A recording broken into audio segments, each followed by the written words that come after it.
அல்லது ஏதாயிலும் உங்களுக்கு கதை சொல்லணுன்றதுக்காக இங்கே சொல்ல வரல. உண்மை, வேதம், சத்தியம். இதுக்கு பேரே என்ன புஸ்தகம்? ஆமாம். ஒரு ஒரு கதையை, ஒரு விஷயத்தை நம்ம சொல்கிறோம் ஒருத்தருக்கு, அவங்க நம்மளதான் என்ன சொல்கிறோம்? சத்தியமான்றோம். இன்னும் சில பேர் தலை மேலே அடிக்கிறான், சத்தியமா இருக்குது. அப்புறம் உங்கள் அம்மா மேலே சத்தியம், உங்கள் பிள்ளை மேலே சத்தியம், அப்படி சத்தியம், பிள்ளையை கீழே போட்ட தாண்டுற சத்தியம், எத்தனை விதமான சத்தியம் தெரியுமா? அப்படிலாம் சத்தியம். என் மேலே சத்தியம், உன் மேலே சத்தியம், இந்த ரோட்டில் போகிறாங்க வராங்க, இந்த ரோட்டு மேலே சத்தியம், அது கூட சொல்கிறாங்க. எவ்வளோ பேர் நடக்கிற ரோட்டு மேலேருந்து சொல்கிறாங்க. நான் நடக்கிற அது கூட சத்தியம், ரோட்டு மேலே சத்தியம். சத்தியம் நம்ம பண்ணக்கூடாது. சரி, இங்கே என்ன பார்த்தோம்?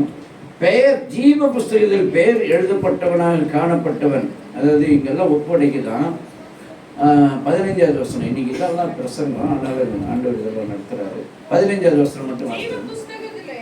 ஜீவ புஸ்தகத்திலே எழுதப்பட்டவனாக, ஆமா, ஜீவ புஸ்தகத்தில் பெயர் எழுதப்பட்டவனாக, அப்படிதான் நமக்கு இது. 15வது வசனம் போட்டோம். ஆமா, பேர் அதாவது காணப்படாதவன் எவனோ அவன் அக்கினி கடலிலே தள்ளப்பட்டான் என்று சொல்லுது.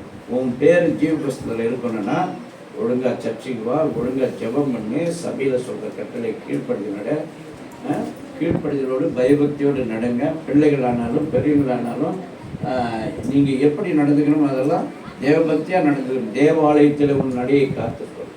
கடந்த 2 வாரத்துக்கு முன்னாடி ஒரு சம்பவம் இந்த இடத்துல நடந்தது. அங்கெல்லாம் அதை ஒழுங்குபடுத்தி பார்த்தோம். சில பேர் மிஞ்சி மிஞ்சி மிஞ்சி மிஞ்சி போறாங்க பேசுறாங்க. என்ன காரணம்? அது நான் தான்றதா இல்லை என்னுடையது தான்றதா? அப்படிதான் முடிவு பண்ணிட்டேன். யார் என்ன பண்ண முடியும், எவன் என்ன பண்ண முடியுன்ற மாதிரி என்ன நடக்கும் தெரியாது. தேவ சமூகத்தில் ஜாக்கிரதை. வாலிப பிள்ளைகள் நிறைய அந்த பிரச்சனை வர்றதுக்கு காரணமே வாலிப பிள்ளைகள் தான். யூத், நிறைய யூத்துங்க பேர் அப்படியே நான் எழுதி வச்சுங்கிறேன், மனசில் தான் வச்சுக்கிறேன். நிறைய யூத்துங்கள் பண்ணுற காரியங்கள்னால பெரியவங்க இன்வால்வ் ஆகி இந்த பிரச்சனையை உருவாக்கி தேவ சபையை தீட்டுப்படுத்தி அன்னைக்கு இந்த கூச்சலை எழுப்பி போனது. எனக்கு இன்னும் நாங்கள் காயப்பட்டிருக்கோம், இன்னும் நாங்கள் வேதனைப்பட்டிருக்கோம். சின்ன கிழக்கு முழுக்க நீங்கள் சண்டை கிளப்புனா கூட, ஆனால் அதெல்லாம் அங்கே போய் அவங்க என்ன ரோட்டில் வச்சிங்க, அவங்க வீட்டில் இடம் இல்லையா? இதான சண்டை போடுறதுக்கு இடம்? அந்த அறிவு இல்லையா? அந்த ஞானம் இல்லையா? இது தேவாலயன்ற பயம் இல்லைத்தானே உனக்கு? தேவபக்தி இல்லையே, எப்படி நீ உள்ளே வர்ற தேவாலயத்துக்கு? எப்படி கடவுள் உன்னை ஆஸ்வதிப்பார்? எப்படி உன்னுடைய வேதனை, நிந்தைகள், அவமானங்களை மாற்ற முடியும் ஆண்டவர்?